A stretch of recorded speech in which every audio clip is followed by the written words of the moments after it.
Kantor Dinas PUPR Muba yang berlokasi di Jalan Kolonel Wahid Udin, Serasan Jaya, Sekayu terlihat sepi.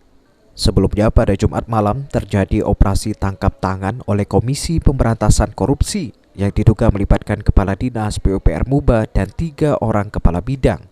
Selain menyegel ruang kerja Kepala Dinas PUPR Muba, tim KPK juga menyegel ruangan bidang preservasi, ruang bidang SDA serta ruang bidang perencanaan.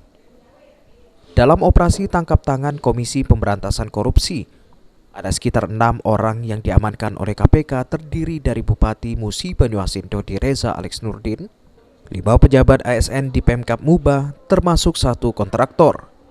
Di antaranya Kepala Dinas PUPR Muba Herman Bayori, Kabid Preservasi Jalan dan Jembatan PUPR Muba Irfan, serta Sandi selaku kontraktor. Saat ini ke-6 pejabat Pemkab termasuk Bupati Musi Banyuasin Dodi Reza Alex Nurdin telah dibawa oleh pihak KPK ke Jakarta untuk dilakukan pemeriksaan lebih lanjut.